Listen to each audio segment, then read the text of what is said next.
On the Facebook, the book. We're live. It's 8 o'clock. It's time for the Patchwork Girl of Oz, Book 7 in the Oz series. I got one munchkin standing right here beside me like she wants to say something. Hello. Does another munchkin want to come over and say something? That's right. I'm reunited with my munchkins, and it feels so good. We're not Zooming tonight for the story. So, you said hi. Go sit down.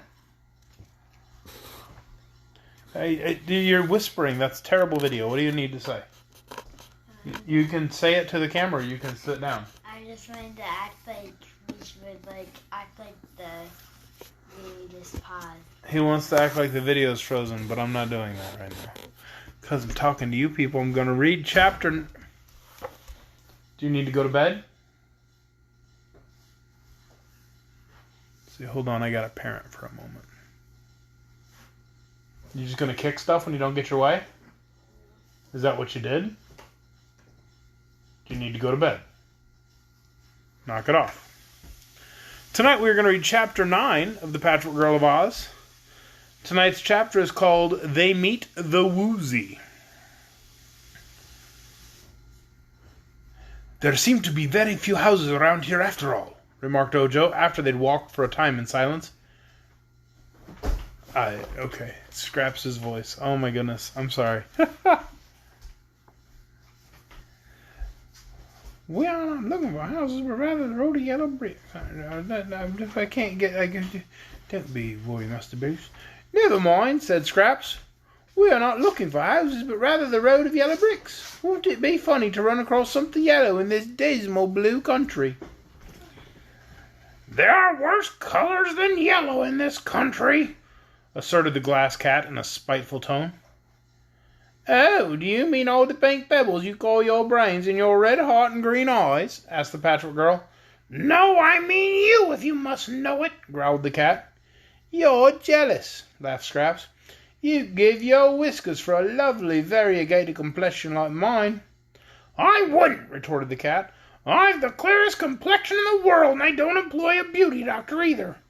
I say you don't, said Scraps. Please, don't quarrel, begged Ojo. This is an important journey, and quarreling makes me discouraged. To be brave, one must be cheerful, so I hope you will be good-tempered as possible.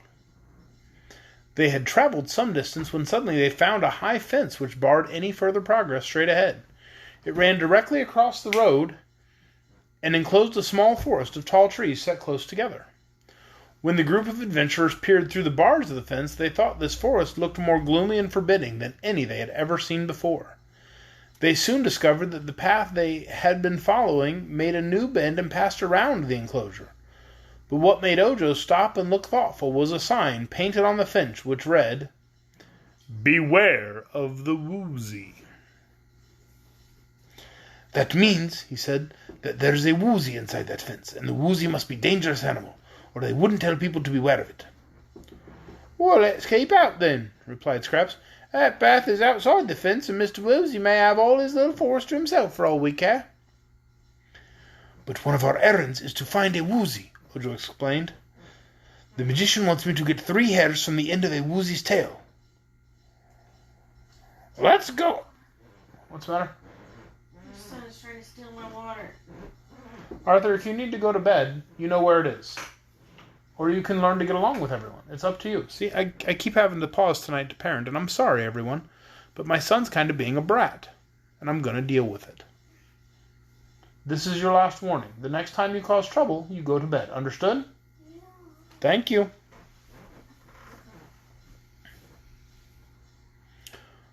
Let's go and find some other Woozy, suggested the cat.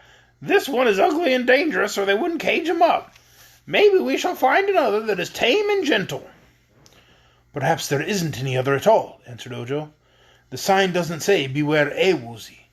It says beware the Woozy, which may mean there's only one in all the land of Oz. Then, said Scraps, suppose we go in and find him. Very likely, if we ask him politely to let us pull 3 hairs out of the tip of his tail, he won't hurt us. It would hurt him, I'm sure, and that would make him cross, said the cat.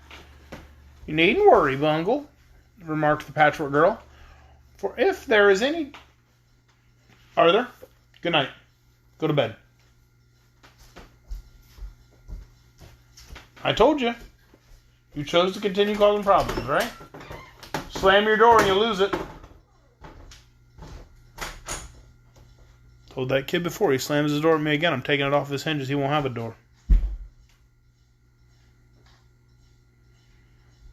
I really do not want to be this to be the video where I stop repeatedly to correct that child.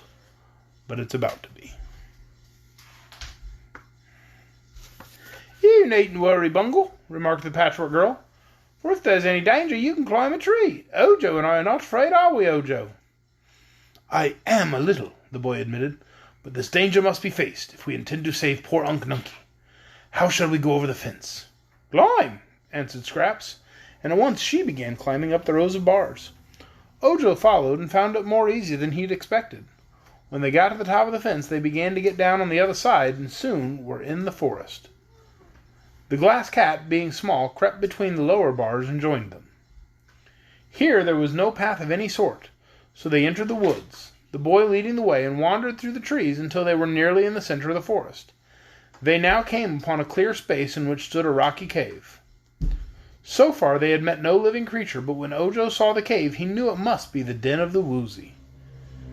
It is hard to face any savage beast without a sinking of the heart, but still more terrifying is to face an unknown beast, which you have never seen a picture of. So there is little wonder that the pulses of the Munchkin boy beat fast. It says pulses, as if he's got multiple hearts. I don't know. The pulses of the Munchkin boy beat fast as he and his companions stood facing the cave. The opening was perfectly square and about big enough to admit a goat. Oh, I guess the Woozy is still asleep, said Scraps. Shall I throw in a stone to waken him? No, please don't, answered Ojo, his voice trembling a little. I'm in no hurry. But he had not long to wait, for the Woozy heard the sound of voices and came trotting out of his cave. As this is the only Woozy that has ever lived, either in the land of Oz or out of it, I must describe it to you. The creature was all squares and flat surfaces and edges. Its head was an exact square, like one of the building blocks a child plays with. Therefore it had no ears, but heard sounds through two openings in the upper corners. Its nose, being in the center of a square surface, was flat, while the mouth was formed by the opening of the lower edge of the block. The body of the Woozy was much larger than its head, but was likewise block-shaped, being twice as long as it was wide and high. The tail was square and stubby and perfectly straight, and the four legs were made in the same way, each being four-sided. The animal was covered with a thick, smooth skin, and had no hair at all except for the extreme end of its tail, where there grew exactly 3 stiff, stubby hairs. The beast was dark blue in color, and his face was not fierce nor ferocious in expression, but rather good-humored and droll. Excuse me for just one more moment. You were told to go to bed. This is not your bed. Go. I can't open that door. Can we let him into his bathroom, guys? Oh, I see. We have once again locked him out of the bathroom. I'm sorry. We do this all the time. Please solve the problem. And then you are to go to bed. Understood? You may use the restroom, and then you are to go to bed. Good night.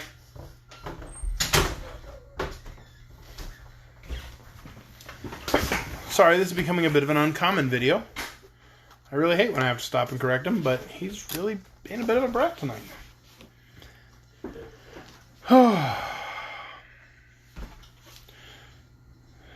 Exactly 3 stiff, stubby hairs. The beast was dark blue in color, and his face was not fierce nor ferocious in expression, but rather good-humored and droll. Seeing the strangers, the Woozy folded his hind legs as if they had been hinged and sat down to look his visitors over. Well, he exclaimed, what a queer lot you are. At first I thought some of those miserable Munchkin farmers had come to annoy me, but I am relieved to find you in their stead. It is plain to me that you are a remarkable group, as remarkable in your way as I am in mine, and so you are welcome in my domain. Nice place, isn't it, but lonesome? dreadfully lonesome." "Why'd they shut you up in here?" asked Scraps, who was regarding the queer square creature with much curiosity. "Because I eat up all the honey bees which the Munchkins farmers who live around here keep to make them honey." "Are you fond of eating honey bees?" inquired the boy. "Very. They are really delicious. But the farmers did not like to lose their bees, and so they tried to destroy me. Of course, they couldn't do that." "Why not?" "My skin is so thick and tough that nothing can get through it to hurt me. So finding they could not destroy me, they drove me into this forest and built a fence around me. Unkind, wasn't it?" "But what do you eat now?" asked Ojo. "Nothing at all. I've tried the leaves from the trees and the mosses and creeping vines, but they don't seem to suit my taste, so, there being no honeybees here, I've eaten nothing for years." "You must be awfully hungry," said the boy. "I've got some bread and cheese in my basket. Would you like that kind of food?" "Give me a nibble, and I will try it. Then I can tell you better whether it is grateful to my appetite," returned the Woozy. So the boy opened his basket and broke a piece off the loaf of bread. He tossed it toward the Woozy, who cleverly caught it in his mouth and ate it in a twinkling. "That's rather good," declared the animal. "Any more?" "Try some cheese," said Ojo, and threw down a piece. The Woozy ate that too and smacked its long, thin lips. "That's mighty good," it exclaimed. "Any more?" "Plenty," replied Ojo. So he sat down on a stump and fed the Woozy bread and cheese for a long time, for no matter how much the boy broke off, the bread and the slice remained just as big. "That will do," said the Woozy at last. "I'm quite full. I hope the strange food won't give me indigestion." "I hope not," said Ojo. "It's what I eat." "Well, I must say I'm much obliged, and I'm glad you came," remarked the beast. "Is there anything I can do in return for your kindness?" "Yes," said Ojo earnestly. "You have it in your power to do me a great favor if you will." "What is it?" asked the Woozy. "Name the favor, and I will grant it." I want 3 hairs from the tip of your tail," said Ojo with some hesitation. 3 hairs? Why, that's all I have on my tail or anywhere else," exclaimed the beast. I know, but I want them very much." "They are my sole ornaments, my prettiest feature," said the Woozy uneasily. "If I give up those 3 hairs, I'm just a blockhead." "Yet I must have them," insisted the boy firmly, and he told the Woozy all about the accident to Unc Nunkie and Margaret, and how the 3 hairs were to be part of the magic charm that would restore them to life. The beast listened with attention, and when Ojo had finished the recital, it said with a sigh, "I always keep my word, for I pride myself on being square. So you may have the 3 hairs and welcome. I think under such circumstances it would be selfish of me to refuse you." Thank you very much," cried the boy joyfully. "May I pull out the 3 hairs now?" "Any time you like," answered the Woozy. So Ojo went up to the queer creature and, taking hold of one of the hairs, began to pull. He pulled harder. He pulled with all his might, but the hair remained fast. "What's the trouble?" asked the Woozy, which Ojo had dragged here and there all around the clearing in his endeavor to pull out the hair. "It won't come," said the boy, panting. "I was afraid of that," declared the beast. "You'll have to pull harder." "I'll help you." Well, no, that's not how Scraps talks. I keep losing her voice. It's very upsetting. Oh, I know it's a weird English voice. "I'll help you," exclaimed Scraps, coming to the boy's side. "You pull the hair and I'll pull you, and together we ought to get it out easily." "Wait a jiffy," called the Woozy, and then it went to a tree and hugged it with its front paws, so that its body couldn't be dragged around by the pull. "All ready now. Go ahead." Ojo grasped the hair with both hands and pulled with all his strength, while Scraps seized the boy around his waist and added her strength to his. But the hair wouldn't budge. Instead, it slipped out of Ojo's hands, and he and Scraps both rolled upon the ground in a heap, never stopped till they bumped against the rocky cave. "Give it up!" advised the glass cat as the boy arose and assisted the Patchwork Girl to her feet. "Dozen strong men couldn't pull out those hairs. I believe they're clenched on the underside of the Woozy's thick skin." "Then what shall I do?" asked the boy despairingly. "If on our return we fail to take these 3 hairs to the Cricket Magician, the other things I have come to seek will be of no use at all, and we cannot restore Unc Monkey and Margolette to life." It's the weird English voice. "Egggonas, I guess," said the Patchwork Girl. "Never mind," added the cat. "Can't see that old Unc and Margolette are worth all this trouble anyhow." But Ojo did not feel this way. He was so disheartened that he sat down on a stump and began to cry. The Woozy looked at the boy thoughtfully. "Why don't you take me with you?" asked the beast. "Then, when at last you get to the magician's house, he can surely find some way to pull out those 3 hairs." Ojo was overjoyed at this suggestion. "That's it!" he cried, wiping away the tears and springing to his feet with a smile. "If I take the 3 hairs to the magician, it won't matter if they are still in your body." "Can't matter in the least," agreed the Woozy. "Come on, then," said the boy, picking up the basket. "Let us start at once. I have several other things to find, you know." But the glass cat gave a little laugh and inquired in her scornful way, "How do you intend to get the beast out of this forest?" That puzzled them all for a time. "Let us go to the fair." I cannot get her voice to just come naturally, and I don't like it. It's the weird English one. "Let's go to the fence, and then we may find a way," suggested Scraps. So they walked through the forest to the fence, reaching it at a point exactly opposite that where they had entered the enclosure. "How did you get in?" asked the Woozy. "We climbed over," answered Ojo. "I can't do that," said the beast. "I'm a very swift runner, for I can overtake a honeybee as it flies. And I can jump very high, which is the reason they made such a tall fence to keep me in.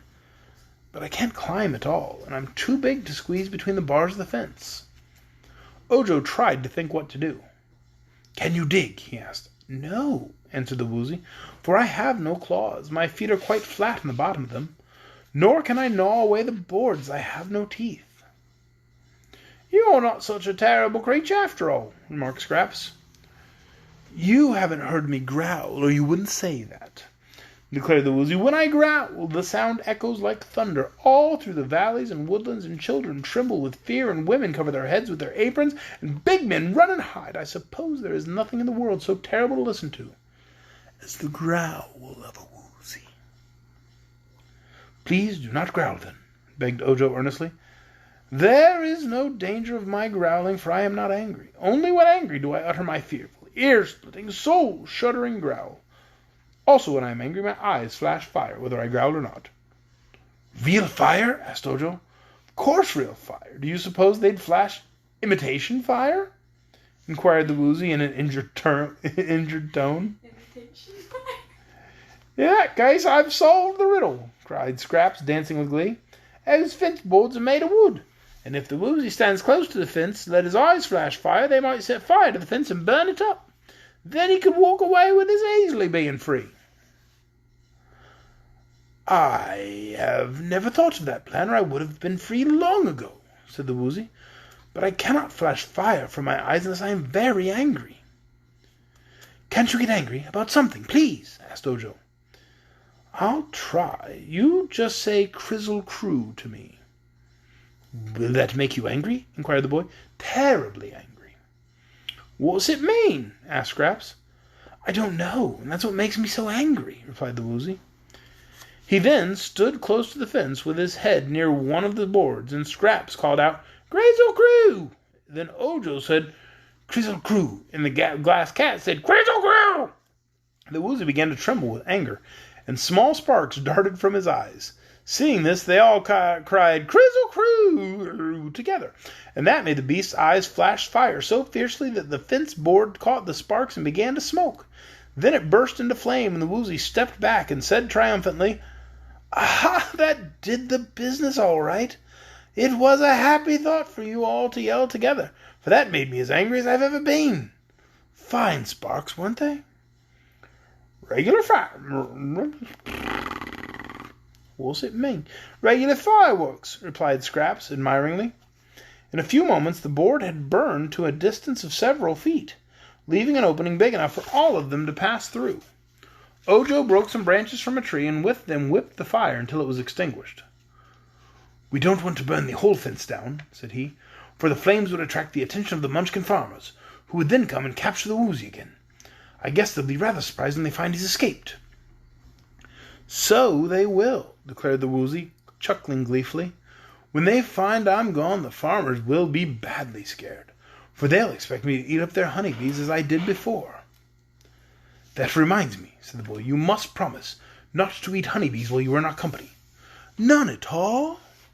Not a bee would get us all into trouble. We can't afford to have any more trouble than is necessary.